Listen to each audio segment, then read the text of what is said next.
Good morning दोस्तों। आज जैसे हम यूपी पुलिस का पहली वीडियो बनाने जा रहे हैं तो थोड़ा सा ध्यान दे के चलना है कि यूपी पुलिस के बारे में जनरल साइंस उन्होंने तो एक छोटी सी बात बता दी कि जनरल साइंस है क्या। ठीक है, तो जनरल साइंस के बारे में जानने की कोशिश करेंगे। ठीक है, पहले हम सबसे पहले बात करते हैं कि साइंस क्या है। ठीक है, साइंस साइंस ठीक, साइंस यानी विज्ञान। विज्ञान, साइंस, विज्ञान। साइंस जो है वो लैटिन भाषा का शब्द है। किसका? लैटिन भाषा का शब्द है। लैटिन भाषा का शब्द है। और वो कौन सा शब्द है? साइंटिया। साइंटिया, ठीक है, साइंटिया यानी SCIENTIA। ठीक है, साइंटिया, साइंटिया। ठीक, अब विज्ञान को दो भागों में तोड़ो, V प्लस ज्ञान, V प्लस ज्ञान यानी विशेष ज्ञान। V का मतलब क्या? विशेष ज्ञान, स्पेशल नॉलेज, स्पेशल नॉलेज। ठीक, साइंस जो है वो किसका? लैटिन लैंग्वेज का वर्ड है। और लैटिन लैंग्वेज में कौन सा वर्ड है? वो साइंटिया। ठीक, साइंटिया का मीनिंग क्या होता है? स्टडी अबाउट नेचर या टू स्टडी अबाउट न्यू। ठीक, किसी चीज के बारे में कुछ नया जानना ही हमारा क्या कहलाता? साइंस कहलाता। ठीक है, तो साइंस क्या है? साइंस लैटिन भाषा का शब्द है और साइंटिया है। और साइंटिया का मीनिंग क्या होता? टू स्टडी अबाउट न्यू, यानी किसी के बारे में कुछ नया जानना ही हमारा क्या होता? विज्ञान कहलाता है। और विज्ञान जो है दो शब्दों से मिलकर बना, V प्लस ज्ञान यानी विशेष ज्ञान, स्पेशल नॉलेज। किसी चीज की स्पेशल नॉलेज ही हमारी क्या कहलाती है? क्या? विज्ञान। अब विज्ञान को तीन पार्टों में डिवाइड किया गया। ठीक है, सबसे पहले फिजिक्स, फिजिक्स, दूसरा होगा केमिस्ट्री, ठीक है, और तीसरा होगा हमारा बायोलॉजी। ठीक, पहला कौन होगा? फिजिक्स, दूसरा केमिस्ट्री और तीसरा होगा बायोलॉजी। ठीक है, फिजिक्स जो है, फिजिक्स किससे? ग्रीक लैंग्वेज का वर्ड होगा, ग्रीक भाषा का वर्ड होगा फ्यूसियस।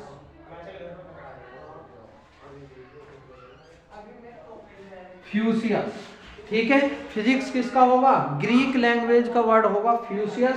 और इसका मीनिंग होता है टू स्टडी अबाउट नेचर या study of nature, study of nature, प्रकृति का ज्ञान, प्रकृति का ज्ञान ही हमारा क्या होता? फिजिक्स।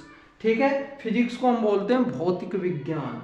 ठीक, केमिस्ट्री, केमिस्ट्री क्या है? लैटिन लैंग्वेज का, लैटिन लैंग्वेज है और उसमें एक वर्ड है कीमिया। कौन है? कीमिया। या फिर हम कहेंगे कि इजिप्ट कंट्री, जो आज मिस्र देश के नाम से जाना जाता है। ठीक है, इजिप्ट कंट्री में एक मिट्टी है कीमिया। क्या है? एक मिट्टी है कीमिया। ठीक, और इस कीमिया का अर्थ होता क्या? To build up black, to build up black यानी काले धंधों का कारखाना। ये क्या होगा? काले धंधों का कारखाना। ठीक है, तीसरा हम बात करते हैं बायोलॉजी की। तो बायोलॉजी जो है दो शब्दों से मिलकर बना, बायोस और दूसरा है लोगोस। ठीक है, दो शब्दों से मिलकर बना, एक बायोस होगा, एक लोगोस होगा। बायोस मतलब जीव जंतु, जीव जंतु। ठीक है, बायोस किससे? जीव जंतु। बायोस का अर्थ क्या? जीव जंतु यानी एनिमल्स। ठीक है, दूसरा लोगोस होगा हमारा वनस्पति, लोगोस वनस्पति, एग्रीकल्चर से रिलेटेड या फिर हमारे प्लांट से रिलेटेड। ठीक, तो साइंस क्या हुआ, लैटिन भाषा का शब्द हुआ। लैटिन में कौन सा, साइंटिया। साइंटिया का मीनिंग होगा टू स्टडी अबाउट न्यू, किसी के बारे में नया जानना ही हमारा क्या होगा, साइंस होगा। साइंस जो है हमारा 3 पार्टों में डिवाइड होता है, फिजिक्स, केमिस्ट्री एंड बायोलॉजी। ठीक, फिजिक्स जो है वो किससे, ग्रीक लैंग्वेज से लिया गया। उसका कौन सा, ग्रीक लैंग्वेज में भी फ्यूसियस एक वर्ड है, और फ्यूसियस का अर्थ होता स्टडी अबाउट नेचर या स्टडी ऑफ नेचर, प्रकृति की जानकारी या प्रकृति के बारे में जानना। ठीक है, दूसरा होगा केमिस्ट्री, रसायन विज्ञान। रसायन विज्ञान क्या, इजिप्ट कंट्री की एक मिट्टी होती है, या मिस्र देश की एक मिट्टी थी। कीमिया, कीमिया का अर्थ होता है टू बिल्ड अप ब्लैक, यानी काले धंधों का कारखाना। ठीक है, या काले धंधों का काम जहां भी होगा। ठीक है, तीसरा होगा हमारा क्या, बायोलॉजी। बायोलॉजी क्या, 2 शब्दों से मिलकर बना, बायोस और लोगोस। बायोस का अर्थ होता है जीव जंतु, और लोगोस का अर्थ होता वनस्पति। ठीक है, या प्रकृति ने इसके प्लांट्स के बारे में। तो ये हमारा कि एनिमल्स की स्टडी होगी बायोस में, और लोगोस में किसकी होगी, हमारी प्लांट्स की स्टडी होगी। ठीक है, अब फिजिक्स, फिजिक्स की डेफिनेशन अगर हम दें तो फिजिक्स क्या होगा, देखो भौतिक विज्ञान, विज्ञान की वह शाखा जिसके अंतर्गत, ठीक, जिसके अंतर्गत किसी वस्तु की चाल, ठीक, उसका वेग, त्वरण, समय, ठीक, इन सब का हम अध्ययन करते हैं, इन सब के बारे में जानते हैं। ठीक, वही हमारा कौन होगा, फिजिक्स। कौन होगा, फिजिक्स होगा। ठीक, केमिस्ट्री क्या होगा, केमिस्ट्री क्या होगा, किसी उद्योग धंधे के बारे में हमें जानना है। ठीक, किसी की प्रकृति के बारे में जानना है, या किसी पदार्थ, अणु, परमाणु, आयन, इनके बारे में जानना है, तो हम किस में जाएंगे, केमिस्ट्री में जाएंगे। ठीक है, नेक्स्ट हम बात करते हैं बायोलॉजी। बायोलॉजी में क्या, जीव जंतु और वनस्पति, पेड़ पौधों के बारे में जानने के अध्ययन को हम क्या कहेंगे, बायोलॉजी कहेंगे, या फिर जीव विज्ञान कहेंगे। ठीक है, अब हम बात करते हैं कि इनके पिता कौन है। तो फिजिक्स के पिता कौन है, न्यूटन। कौन है, आइजैक न्यूटन या न्यूटन्स होंगे। ठीक, क्यों, इन्होंने एक बुक लिखी थी, Prince of Persia. Prince of Persia, इसके लिए इन्हें क्या, अवार्ड भी दिया गया था, इसके लिए अवार्ड भी दिया गया था। कौन सी बुक थी, Prince of Persia, Prince of Persia. ठीक, इसके लिए न्यूटन को क्या, अवार्ड मिला था। ठीक है, अब इस बुक में न्यूटन ने सबसे पहले गति के 3 नियम ही दिए थे। ठीक है, कौन, न्यूटन ने गति के 3 नियम दिए थे। ठीक है, जैसे जड़त्व का नियम था, पहला कौन था, जड़त्व का नियम। ठीक, दूसरा कौन था हमारा, दूसरा था हमारा मोमेंटम। ठीक, मोमेंटम, और तीसरा नियम था एक्शन विद रिएक्शन, क्रिया प्रतिक्रिया का नियम। ठीक है, अब केमिस्ट्री के पिता लैग्वीसायर, लैग्वीसायर। ठीक है, केमिस्ट्री के पिता कौन थे, लैग्वीसायर। ठीक, अब इसकी हम बात करते हैं बायोलॉजी के पिता। तो बायोलॉजी के पिता कौन थे, अरस्तु, एरिस्टोटल भी बोलते हैं हम, या अरस्तु, एरिस्टोटल, अरस्तु या एरिस्टोटल। ठीक, लैग्वीसायर, लैग्वीसायर, लैग्वीसायर। ठीक है, और ये कौन होंगे, न्यूटन या आइजैक न्यूटन। ठीक है, मेन तो फिजिक्स कौन लेकर आए, न्यूटन। ठीक, तो न्यूटन ने 3 नियम दिए हमारे, न्यूटन ने 3 नियम दिए। पहला नियम क्या था, जड़त्व का नियम, जड़त्व का नियम या law of inertia, law of inertia. तो जरा देखते हैं लॉ ऑफ इनर्शिया क्या है।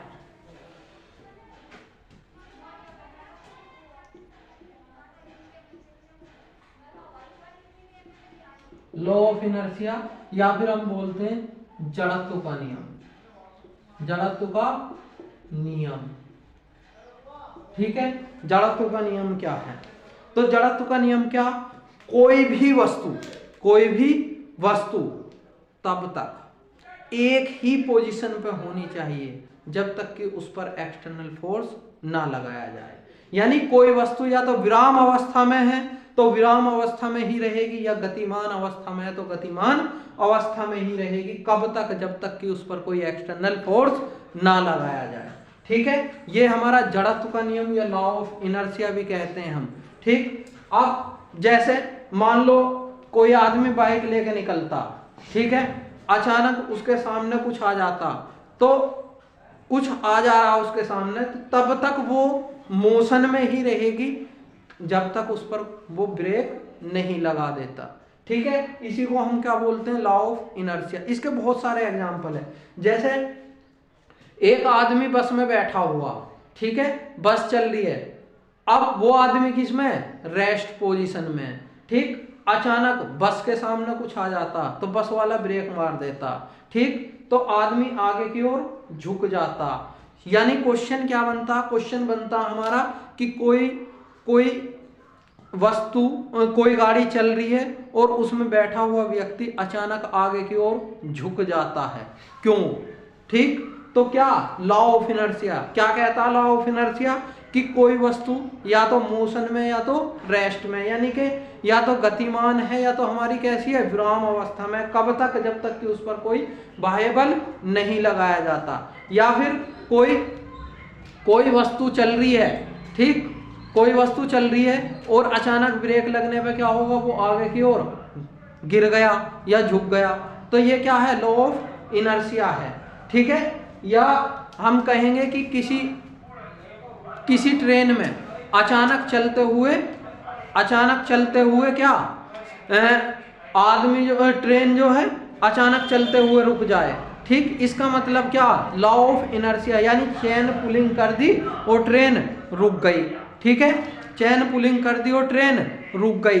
ठीक है, तो चलती हुई ट्रेन हमारी क्या थी? अचानक क्या रुक जाती है। तो इसका अर्थ क्या है कि जो हमारी ट्रेन थी वो कैसी थी? गतिमान थी, लेकिन जब उसकी चेन पुलिंग की गई तो उसका प्रेशर जो था वो पहियों का प्रेशर टूट जाता है, यानी पानी का जो ट्रेन में प्रेशर चलता है वो क्या होता? अचानक टूट जाता है। उसकी वजह से क्या होती है? ट्रेन रुक जाती है। ठीक है, और एग्जांपल लेते हैं, जैसे ठहरी हुई कोई रेलगाड़ी है या बस है, अचानक उसे चला दिया जाए तो यात्री क्या होंगे? पीछे की ओर गिर जाते हैं। इसका अर्थ क्या है कि इसमें जड़त्व का नियम है। पहले कैसी थी? गाड़ी और वस्तु, यानी जो बैठा हुआ व्यक्ति था, दोनों कैसे थे? विराम अवस्था में थे। अचानक जैसे ही वो चलना शुरू हुआ तो क्या हुआ?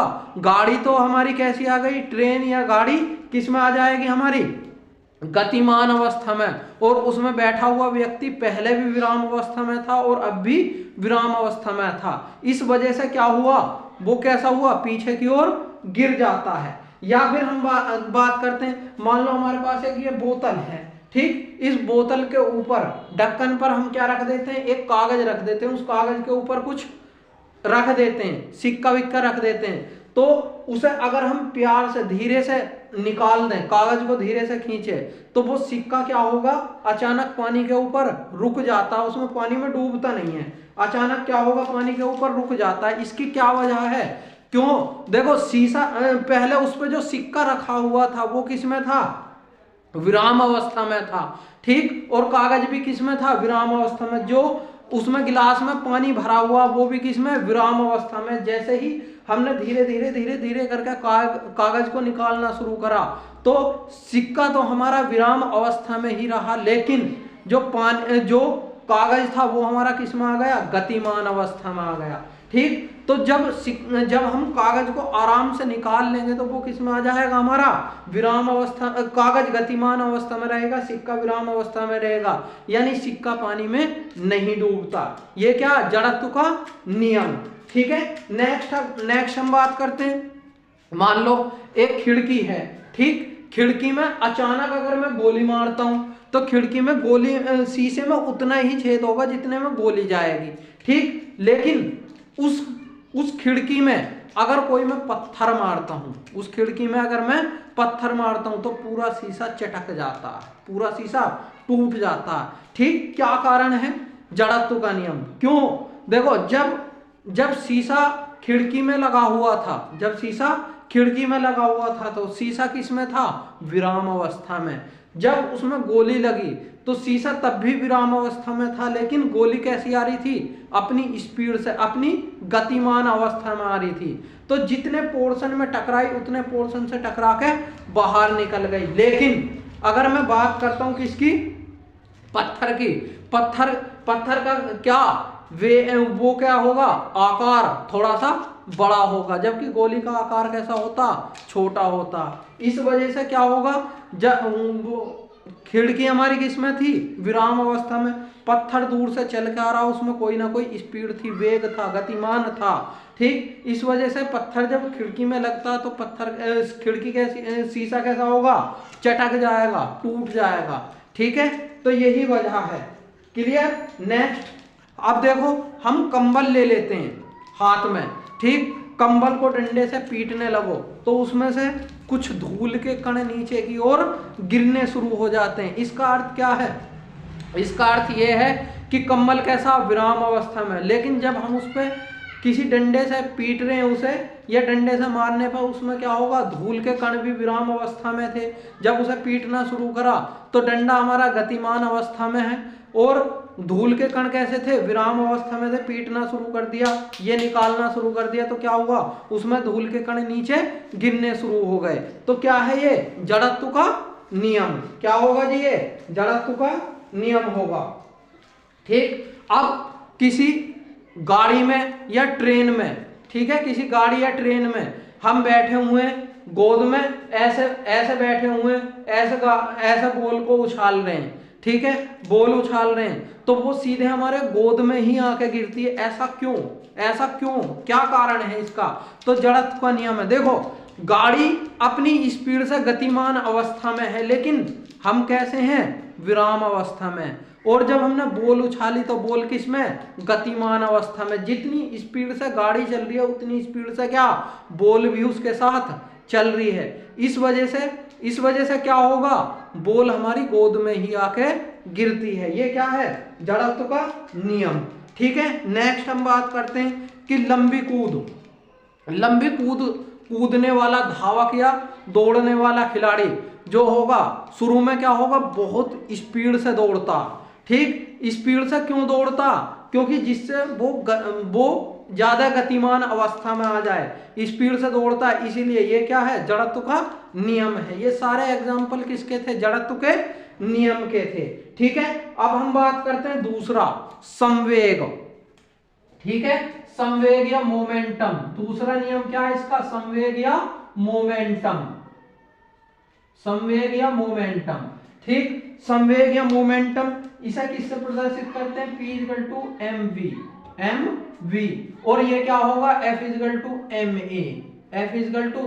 जड़त्व का नियम किस पे डिपेंड करता, F = ma। न्यूटन का पहला नियम, फर्स्ट नियम क्या था, F क्या है, यहाँ पे बल है, F क्या बल है, m क्या द्रव्यमान, a क्या त्वरण।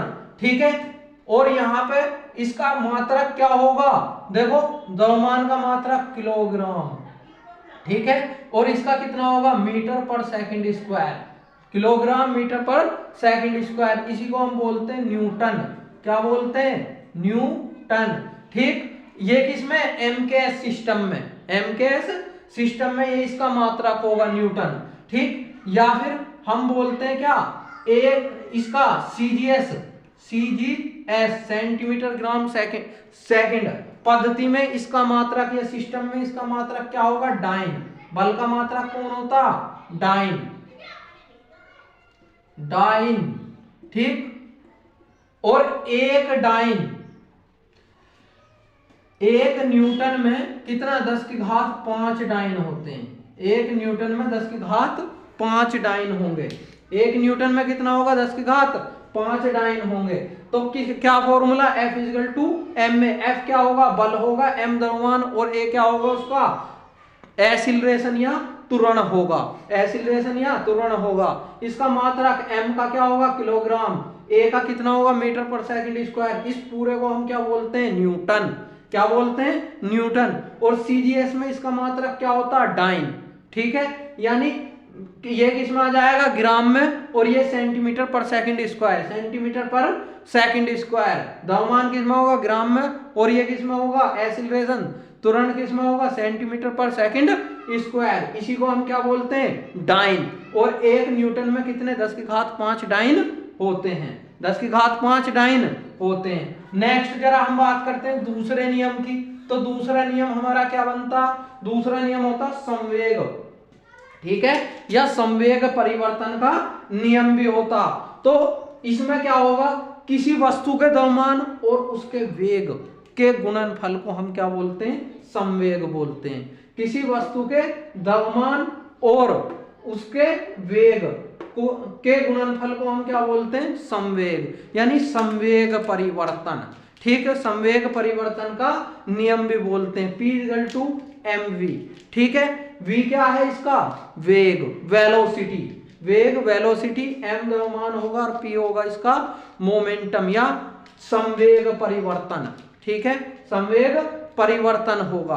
क्लियर है। तो जरा देखो इसमें क्या होगा, कोई खिलाड़ी है, देखा होगा अचानक जैसे प्लेयर खेलते हुए होते हैं, ठीक, तो वो क्या करते हैं, ऐसे कैच लिया, तो कैच लेने के बाद हमेशा हाथ को ऐसे पीछे की ओर खींचते हैं, आखिर ऐसा क्यों, ठीक है। अगर खिलाड़ी